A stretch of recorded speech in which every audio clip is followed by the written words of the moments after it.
ಎರಡನ್ನೂ ನಾನು ಸ್ವಾಧೀನ ಮಾಡಿಕೊಳ್ಳಬೇಕು. ಒಂದು 10 ಮಕ್ಕಳನ್ನು ಪಡೆಯಬೇಕು. ನಮ್ಮ ಜನಸಂಖ್ಯೆಯನ್ನು ಹೆಚ್ಚಿಸಬೇಕು. ಇದುವೇ ನಮ್ಮ ಉದ್ದೇಶ.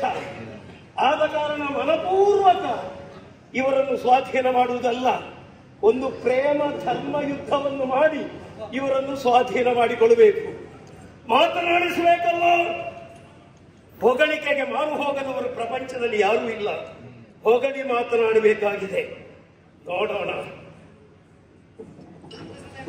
ಸುಂದರಿ,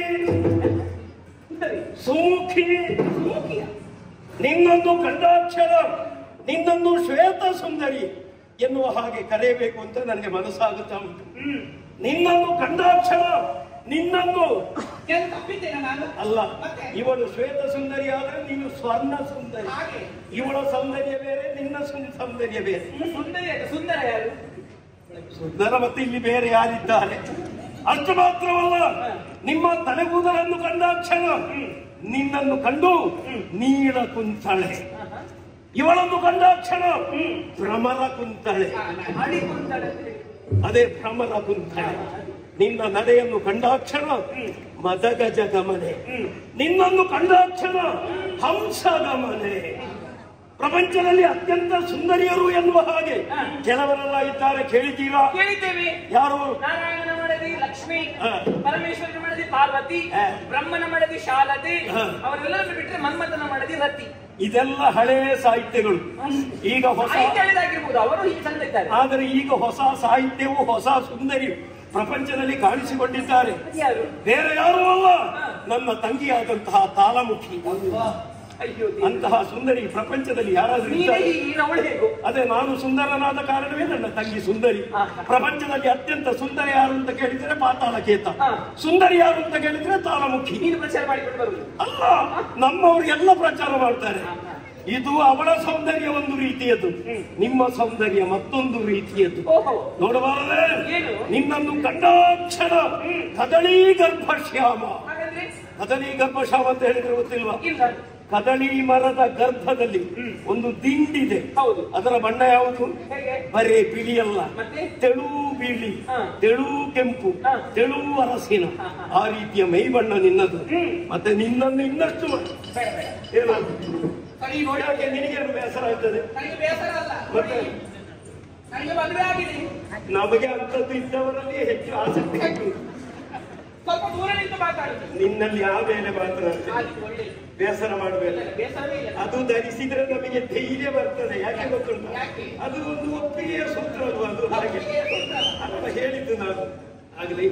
ನಾರಿಮಣಿ ವಿಶೇಷವಾಗಿ ಕಾಣಿಸುತ್ತಾ ಇದೆ. ಇಲ್ಲೆಲ್ಲ ನೀವು ತಿರುಗಾಟ ಮಾಡಿದ್ರಿ, ಇಡೀ ಕೊಳದಲ್ಲಿ ಸ್ನಾನವನ್ನು ಮಾಡುವಂತಹ ಪ್ರಯತ್ನವನ್ನು ಮಾಡುತ್ತಾ ಇದ್ದೀರಿ. ಯಾರು ನೀವು? ಯಾಕಾಗಿ ಇಲ್ಲಿಗೆ ಬಂದಿದ್ದೀರಿ? ಈ ಮುಂಚಿತವಾಗಿ ನಿಮ್ಮಲ್ಲಿ ಒಂದು ಮಾತು ಹೇಳ್ತೇನೆ. ನನ್ನ ವಿಷಯ ನಾನು ಹೇಳಬೇಕಲ್ಲ. ಪಾತಾಳ ಲೋಕದ ಒಡೆಯನಿದ್ದೇನೆ, ಪಾತಾಳಕೇತು ಎನ್ನುವ ಹಾಗೆ ಹೆಸರು. ನನ್ನ ಚರಿತ್ರೆಯನ್ನು ಹೇಳುವುದಿದ್ರೆ ನಾವು ಜೀವನದಲ್ಲಿ ಯಾವುದೇ ಅಕ್ರಮವನ್ನು, ಅನ್ಯಾಯವನ್ನು ಇದುವರೆಗೆ ಮಾಡಿದವರಲ್ಲ. ಇಲ್ಲ, ಅಷ್ಟು ಮಾತ್ರವಲ್ಲ, ನಮ್ಮ ಶೀಲವನ್ನು ನನಗಿಷ್ಟು ಪ್ರಾಯ ಆಯಿತು, ಇದುವರೆಗೆ ನಾನು ರಕ್ಷಣೆ ಮಾಡಿಕೊಂಡು ಬಂದಿದ್ದೇನೆ. ನನ್ನ ಶೀಲವನ್ನು ನಾನು ಇದುವರೆಗೆ ರಕ್ಷಣೆ. ಮತ್ತೆ ಯಾರಿಗೆ ಶೀಲವನ್ನು ಕಾಪಾಡಿಕೊಂಡು ಬಂದದ್ದು? ಹೆಂಗಸರಿಗೆ ಶೀಲ ಉಂಟು ಅಂತಾದ್ರೆ ಗಂಡಸರಿಗೂ ಶೀಲ ಉಂಟು. ಯಾರು? ಅದು ನಿಮಗೆ ಮಾತ್ರ ಮಾರಿದ್ದಲ್ಲ. ಆ ಕಾರಣದಿಂದ ನಿಮ್ಮಲ್ಲಿ ಹೇಳ್ತೇನೆ, ನಿಮಗೆ ಈರುವರೆಗೂ ಮನಸ್ಸುಂಟು ಅಂತಾದ್ರೆ ನಿಮ್ಮೀರುವರನ್ನು ಪಾತಾಳ ಲೋಕಕ್ಕೆ ಕರೆದುಕೊಂಡು ಹೋಗಿ ಮದುವೆಯಾಗಿ ಸುಖ ದಾಂಪತ್ಯವನ್ನು ಮಾಡುವುದಕ್ಕೆ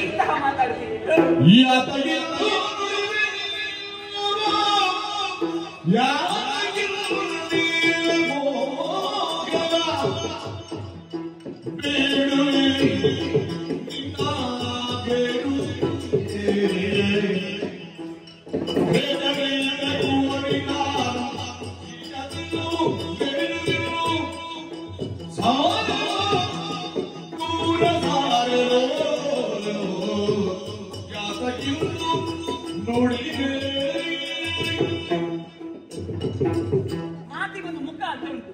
ಯಾರಲ್ಲಿ ಹೇಗೆ ಮಾತಾಡಬೇಕು, ಹೇಗೆ ವರ್ತಿಸಬೇಕು ಎನ್ನುವುದು ಇದೆ. ಒಂದು ಶಬ್ದ ಬೇಡದ್ದು ಬಂದಿದ, ಬೇಡದ್ದು ಬರ್ಲಿಲ್ಲಪ್ಪ. ಇನ್ನು ಸ್ವಲ್ಪ ಹೊತ್ತಿನಲ್ಲಿ ಬರ್ತದೆ ಅದು. ಒಪ್ಪಿಗೆ ಸಿಗದಿದ್ರೆ ಏನಾಗಿದೆ? ಈಗ ನೀನು ಹೇಳ್ತಾ ಇದ್ದೀಯಪ್ಪ, ನಿಮ್ಮನ್ನು ಕಂಡಾಕ್ಷಣವೇ ನನಗೆ ಮದುವೆ ಆಗಬೇಕೆನ್ನುವಂತಹ ಆಸೆ ಆಗಿದೆ, ಹಾಗಾಗಿ ನಿಮ್ಮ ಪರಿಚಯ ಹೇಳಬೇಕು, ಹಾಗೆ ಹೀಗೆ ಅಂತ ಹೇಳಿ. ಅದು ಗೃಹಸ್ಥನ ಲಕ್ಷಣ.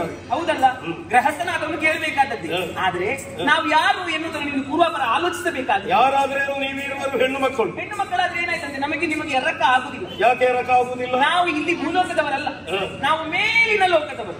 ಮೇಲಿನ ಲೋಕ ಅಂತ ಹೇಳಿದ್ರೆ ಮೇಲಿನ ಲೋಕದವರಿಗೆ ಏನು ಕೋಡ್ ಉಂಟಾ?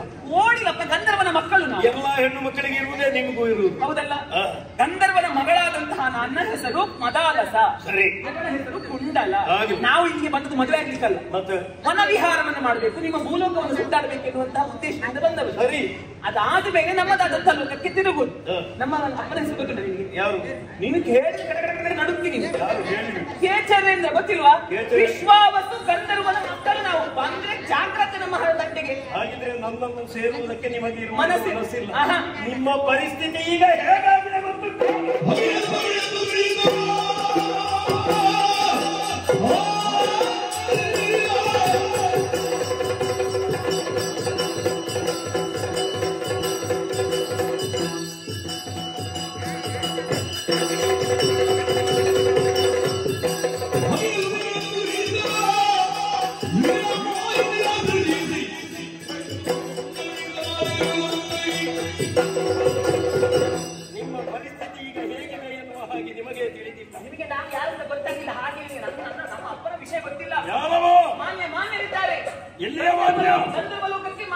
ಗಂಧರ್ವ ಲೋಕದ ಒಡೆಯ ನಿಮ್ಮ ಮಾನ್ಯ ನನ್ನೊಂದಿಗೆ ಯುದ್ಧದಲ್ಲಿ ಸೋತಿದ್ದಾನೆ ಗೊತ್ತುಂಟ? ಯುದ್ಧದಲ್ಲಿ ಸೋತು ನನ್ನ ಮುಂದೆ ಬೆತ್ತಲೆ ಆಗಿದ್ದಾನೆ. ಯುದ್ಧದಲ್ಲಿ ಸೋತಿದ್ದಾನೆ. ಯುದ್ಧದಲ್ಲಿ ಸೋತ ಮಾವ, ನಿನಗೆ ವಿಷಯವೇ ಗೊತ್ತಿಲ್ಲ. ಹೌದಾ? ಇಲ್ಲಿ ಕೇಳು. ಅವನೊಂದಿಗೆ ಯುದ್ಧ ಮಾಡಿ ಅವನನ್ನು ಯುದ್ಧದಲ್ಲಿ ಸೋಲಿಸಿ ಕಾರಾಗೃಹದಲ್ಲಿ ಇರಿಸಿ ಇಲ್ಲಿಗೆ ಬಂದದ್ದು. ನೀವು ಹೋದಾಕ್ಷಣ ನಿಮ್ಮ ಅಪ್ಪ ನಿಮಗೆ ಕಾಣುವುದಕ್ಕೆ ಸಿಗುವುದಿಲ್ಲ. ಆದ ಕಾರಣ ಹೇಳುವುದಿಷ್ಟೇ, ನನ್ನೊಂದಿಗೆ ಬಂದ್ರೆ ಕಾರಾಗೃಹದಲ್ಲಿರುವ ನಿಮ್ಮ ಅಪ್ಪನನ್ನು ಬಿಡ್ತಾನೆ. ಬಿಡುವುದಿಲ್ಲ. ನಿಮಗೊಂದು ಅವಕಾಶವನ್ನು ಕೊಡ್ತೇನೆ, ಕೇವಲ 7 ದಿನಗಳ ಅವಕಾಶ. 7 ದಿನ ಕಳೆದಾಕ್ಷಣ ಯಾವ ದಿನ ಅಂತ ಗೊತ್ತುಂಟ ನಿಮಗೆ? ನನ್ನ ತಿಥಿಯ ಚತುರ್ಥಿ. ಹೌದು. ಅದಕ್ಕೆ ಮುಂಚಿತವಾಗಿ ಮನ ಪರಿವರ್ತನೆಯಾಗಿ ನನ್ನ ಬಳಿಗೆ ಬಂದು, ಓ ರಾಕ್ಷಸೇಂದ್ರ, ನಮ್ಮನ್ನು ಕೂಡು ಕೂಡು ಕೂಡು ಎನ್ನುವ ಹಾಗೆ ಹೇಳದೇ ಇದ್ರೆ 8ನೆಯ ದಿವಸ ನಿಮ್ಮನ್ನು ಏನು ಮಾಡುತ್ತೇನೆ, ಹಸಿ ಹಸಿ ತಿಂತೇನೆ. ಮಾಯಾವಿದ್ಯೆಗಳನ್ನು ಬಲ್ಲವ ನಿಮ್ಮನ್ನು ಬಂಧಿಸಿ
ಅಷ್ಟು ಮಾತ್ರವಲ್ಲ, ನಮ್ಮ ಈ ಲೋಕದಲ್ಲಿ ನನ್ನ ಮಕ್ಕಳಾದಂತಹ ಭೃಂಗಿಯೋ, ಮೃಗಟಿಯೋ, ವೀರಭದ್ರನೋ, ಗಣಪತಿಯೋ, ಷಣ್ಮುಖನೋ ಮೊದಲಾದವರೆಲ್ಲ ತಮ್ಮ ತಮ್ಮ ಕಾಯಕದಲ್ಲಿ ನಿರತರಾಗಿದ್ದಾರೆ. ಅವರನ್ನು ಕಾಣುವಾಗ ಮನಸ್ಸಿಗೆ ಸಂತೋಷವೇ ಸರಿ. ಆದರೆ ಈ ಹೊತ್ತಿನಲ್ಲಿ ನನ್ನನ್ನು ಯಾರೋ ಸ್ತುತಿಸುತ್ತಾರೆ.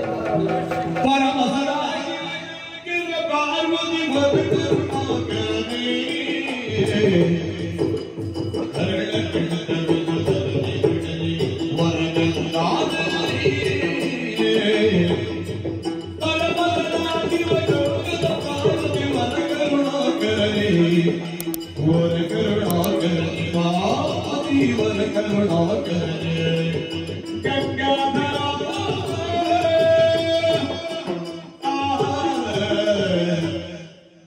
ಸದಾಶಿವ ಪಾರ್ವತಿ ರಮಣ ಗಂಗಾಧರ ಕರುಣಾಸಾಗರ ರಕ್ಷಿಸಬೇಕು. ಬಿಡುಗಣ್ಣ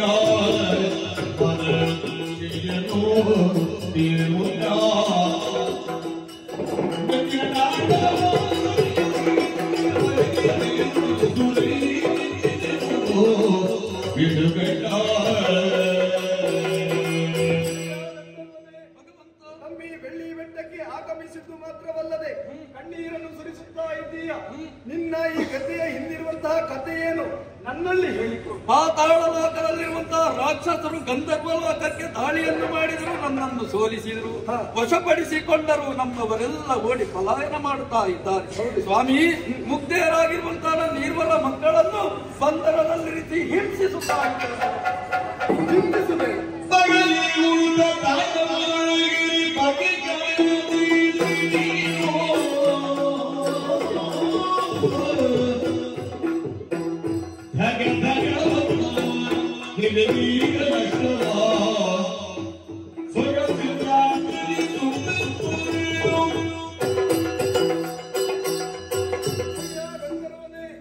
ಈ ಕೈಲಾಸಕ್ಕೆ ಆಗಮಿಸಿದಂತಹ ನಿನ್ನನ್ನು ಚಿಂತಿಸುವಂತಹ ಅಗತ್ಯವೇ ಇಲ್ಲ. ಆದ್ದರಿಂದ ತಾಂಡವದಲ್ಲಿ ನಿರತನಾಗಿದ್ದಂತಹ ನಾನು ಇದು ನನ್ನ ಮೈಯ ಭಸ್ಮವನ್ನೇ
ಶ್ವೇತ ಅಶ್ವವಾಗಿ ಹುಟ್ಟಿದ್ದೇನೆ.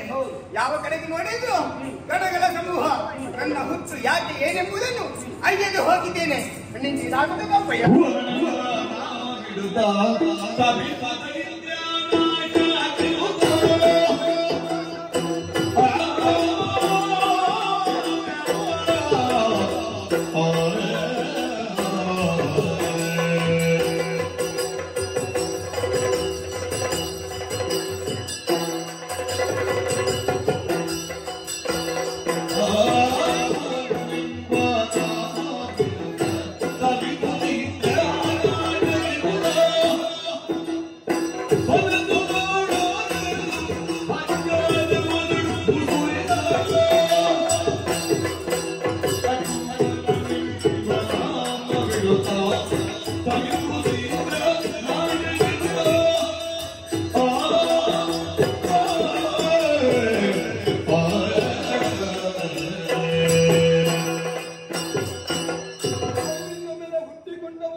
ಆದ್ರಿಂದ ಕುವಲ ಎನ್ನುವಂತಹ ಹೆಸರನ್ನಿರಿಸಿದ್ದೇನೆ.